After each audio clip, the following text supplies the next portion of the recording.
میں نے رخصت ہو جانا ہے 2-3 گھنٹوں کے بعد.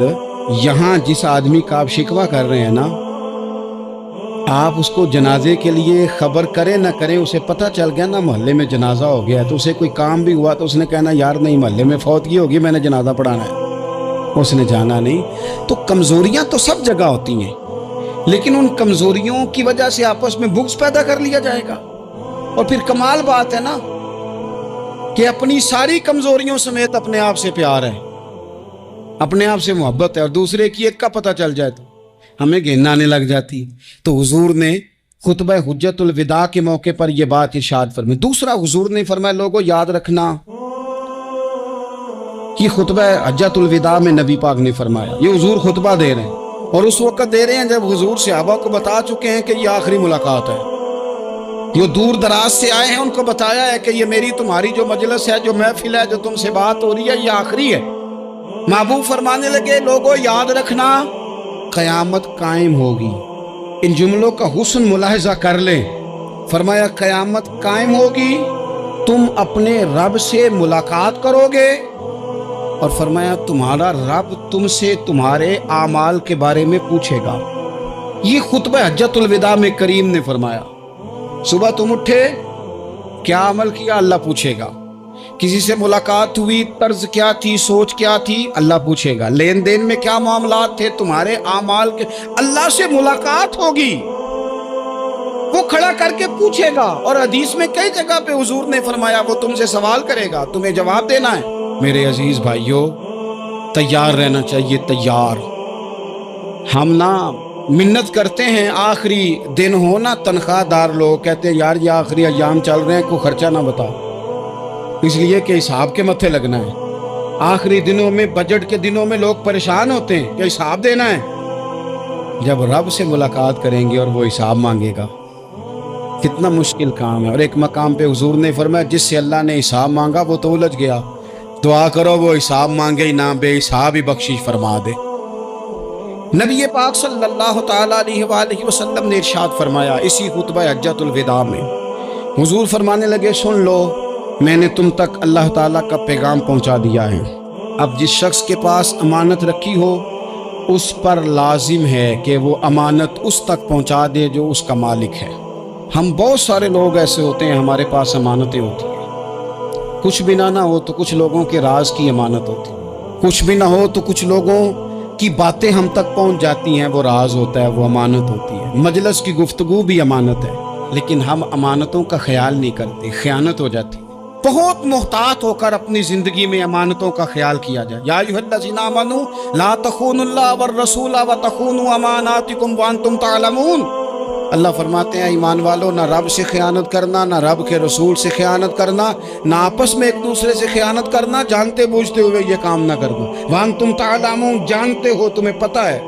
کبھی بھی بددیانتی کا مظاہرہ نہ کریں اپنی زندگی میں، کبھی بھی. اور یہ بھی یاد رکھ لیں بچوں کو کیا پتا کہ ہمارا ابا حلال لا رہا ہے کہ حرام لا رہا ہے. آپ لا رہے ہیں نا تو وہ تو بیچارے بھولے پن میں کھا رہے ہیں، تو حساب آپ نے دینا ہے. جنہ لی تو پاپ کمائے ہن کتھے نہیں ہو تیرے کر دے بلا نا.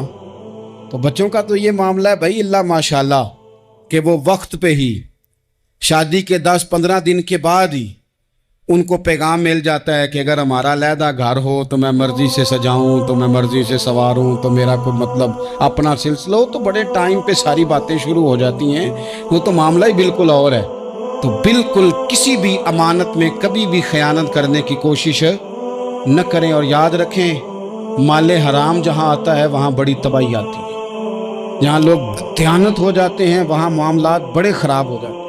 اللہ تبارک و تعالیٰ دیانتداری کی توفیق عطا فرمائے. حضور نے خطبہ حجت الوداع کے موقع پر فرمایا میں نے آج جاہلیت کے سارے سود ختم کر دیے. نبی پاک میدان عرفات میں کھڑے ہو کے فرمانے لگے جس بندے نے بھی کسی سے پیسے لیے ہیں وہ اصل رقم دے گا، زائد نہیں دے گا. حضور کے بڑے قریبی تھے ایک، فرمایا انہوں نے بھی کچھ لوگوں سے پیسے لیے ہوئے، چونکہ وہ سب لوگ کرتے تھے، حرام ہی نہیں تھا. فرمایا میں ان کو بھی حکم دیتا ہوں کہ یہ اصل رقم وصول کریں گے، کسی سے ایک پائی بھی زیادہ وصول نہ کریں گے. نبی پاک صلی اللہ تعالی علیہ وسلم نے خطبہ حجۃ الوداع میں ایک باریک بات حضور نے بھی، یہ آپ نے ضرور سمجھنی ہے، بالخصوص جو لوگ تھوڑا دین پر عمل کر رہے ہیں، جن کا لبادہ مذہبی ہو گیا، جنہیں لوگ حضرت صاحب، قاری صاحب، علامہ صاحب، مفتی صاحب، حاجی صاحب، بزرگوں کہہ کے بلاتے، وہ اس پر توجہ کریں۔ میرے نبی پاک صلی اللہ علیہ وسلم نے خطبہ حجۃ الوداع کے موقع پہ ارشاد فرمایا، لوگوں شیطان اب مایوس ہو گیا ہے، وہ تم سے بتوں کی پوجا نہیں کرا سکے گا، ہاں وہ تمہیں چھوٹے چھوٹے گناہوں میں مبتلا کرے گا، وہ تم سے چھوٹے چھوٹے عیب کرائے گا، تم سمجھو گے یہ تو غلطی کوئی نہیں، فرمایا اس سے بچ کے رہنا۔ اب وہ مایوس ہو گیا، بتوں کی پوجا نہیں کرا سکتا، تمہیں اپنی پوجا نہیں کرا سکتا، لیکن چھوٹی چھوٹی غلطیاں، ایک مقام پہ فرمایا نا، چھوٹا گناہ ہونا تو مومن اسے پہاڑ سمجھتا ہے، اتنا بڑا ہو گیا، اور منافق کہتا ہے یہ تو کچھ بھی نہیں۔ تو اپنی زندگی کے اندر چھوٹی چھوٹی کوتاہیاں، حضرت سعدی فرمایا کرتے تھے سیلاب اچانک نہیں آتے، پہلے چھوٹا سا سوراخ ہوتا ہے دریا کے کنارے، اسے بند نہ کیا جائے پھر بڑا ہو جاتا ہے، پھر وہ ٹائم آتا ہے کہ بند ٹوٹ جاتا ہے، بستیاں ڈوب جاتی ہیں۔ پہلے چھوٹا گناہ انسان کرتا ہے، چھوٹا، پھر اس سے آگے بڑھتا جاتا ہے اور بڑی بڑی غلطیاں ہوتی ہیں۔ اللہ تبارک و تعالی ہمیں رائی کے دانے کے برابر بھی غلطی کرنے سے محفوظ فرمائے۔ نبی پاک صلی اللہ تعالی علیہ وسلم نے اسی موقع پر ارشاد فرمایا، لوگوں اللہ سے ڈرتے رہنا، اور میں تمہیں عورتوں کے ساتھ بھلائی کی وصیت کرتا ہوں۔ فرمایا رب نے تمہیں اختیار دیا ہے، عورتیں تمہارے سپرد کی ہیں، ان سے اچھا سلوک کرنا۔ فرمایا اگر کبھی کوئی ان پر تمہیں سختی کرنی بھی پڑے تو اتنی کرنا جتنی ان کی غلطی ہو، ان سے درگزر کرنا، ان سے پیار کرنا۔ اسلام نے خاتون کو باقاعدہ حقوق دیے، باقاعدہ۔ صحیح بخاری میں حدیث ہے، یہ جو نوجوان ہیں، مطالعہ کرنے والے، پڑھنے سننے سمجھنے والے، یاد رکھا کریں ان چیزوں کو۔ حضرت بریرہ رضی اللہ تعالیٰ عنہ حضرت عائشہ صدیقہ کی کنیزہ ہیں۔ حضرت مغیث رضی اللہ تعالیٰ عنہ ایک صحابی ہیں، ان کی وہ اہلیہ ہیں، وہ اپنے خامد سے علیحدگی چاہتی تھی، ان کے خامد بڑی محبت کرتے تھے، علیحدہ ہونا نہیں چاہتے تھے، خاتون رہنا نہیں چاہتی تھی۔ انہوں نے بڑی سفارشیں کرائیں کہ میرا خامد، میری بیوی مجھ سے صلح کر لے، حالانکہ وہ خاتون کنیز ہیں، خادمہ ہیں، کوئی بڑے قبیلے سے بظاہر تعلق نہیں۔ بالآخر انہوں نے گزارش کی، سیدہ عائشہ صدیقہ رضی اللہ تعالیٰ عنہ سے کہا کچھ اور ذرائع اختیار کیے۔ حضرت مغیث نے رضی اللہ تعالیٰ عنہ، ان کے شوہر نے، کہ نبی پاک علیہ السلام کی خدمت میں عرض کریں حضور میری سفارش کریں کہ یہ مجھ سے صلح کر لیں۔ تو نبی پاک علیہ السلام نے حضرت بریرہ رضی اللہ تعالیٰ عنہ جو کنیزہ ہیں، خادمہ ہیں، ان کو بلا کے کہا تمہارا خامد صلح کرنا چاہتا ہے۔ یہاں برادری کا بڑا کے کہتا ہے پتر میری بھی نہیں تو گال رکھنی، اور میرے کا کھاندہ بھی نہیں تو، کیا کہہ رہے ہیں آپ؟ اللہ نے اسے حق دیا ہے، اور جسے حق اللہ دے اس کا رسول دے، اس سے کون ہوتا ہے کوئی حق چھیننے والا؟ نبی پاک صلی اللہ علیہ وسلم نے حضرت بریرہ سے کہا تمہارا خامد صلح کرنا چاہتا ہے اور وہ روتا ہے تمہارے لیے، اور اس نے بڑی سفارشیں کی ہیں، تم اس سے صلح کر لو۔ حضرت بریرہ رضی اللہ تعالیٰ عنہ عرض کرنے لگی یا رسول اللہ صلی اللہ علیہ وسلم آپ جو حکم کریں میں حاضر ہوں، ایک بات پوچھ سکتی ہوں؟ ایک گزارش کر لوں؟ ایک صرف حضور میرا بولیا چولیا معاف کری، ایک بات کر لوں؟ تو کہا کرو۔ عرض کی یا رسول اللہ یہ آپ کا حکم ہے یا مشورہ ہے؟ یہ محبوب کی بات ہے، محبوب کی۔ کوئی بزرگ کیوں جبر کرتا ہے کسی پہ؟ کوئی حضرت شیخ کیوں کہتے ہیں زبردستی عورت کو کہ تو جا؟ نبی پاک صلی اللہ علیہ وسلم نے فرمایا صلح کر لے۔ یا رسول اللہ ایک بات عرض کروں؟ کرو۔ حضور حکم ہے کہ مشورہ ہے؟ تو نبی پاک نے فرمایا نہیں مشورہ ہے، تم عاقلہ ہو، بالغہ ہو، اسلام تمہیں با اختیار کرتا ہے، چاہو تو رہو، چاہو تو خلا لے لو۔ عرض کرنے لگی حضور اگر مشورہ ہے تو پھر میں مغیث سے صلح نہیں کرنا چاہتی۔ میرے محبوب نے فرمایا تو جس حال میں راضی ہے میں بھی راضی ہوں۔ ٹھیک ہو گئی بات، ختم ہو گئی۔ حضور نے کوئی زور نہیں، اتنے اسلام حقوق دیتا ہے عورت کو، کسی کو اجازت نہیں کہ وہ جبر کرے، وہ ظلم کرے۔ میں آ گیا ہوں صلح نہیں کرنی، بے تو کیوں آیا ہے؟ تو نے وقت گزارنا ہے، جانے وہ خامد کس طرح کا ہو۔ تو نبی پاک صلی اللہ علیہ وسلم نے خطبہ حجۃ الوداع کے موقع پر فرمایا عورتوں کے ساتھ اچھا سلوک کرنا۔ اللہ تبارک و تعالی جو حج پڑھا جا رہا ہے اس کے صدقے پوری امت پر اپنا فضل فرمائے۔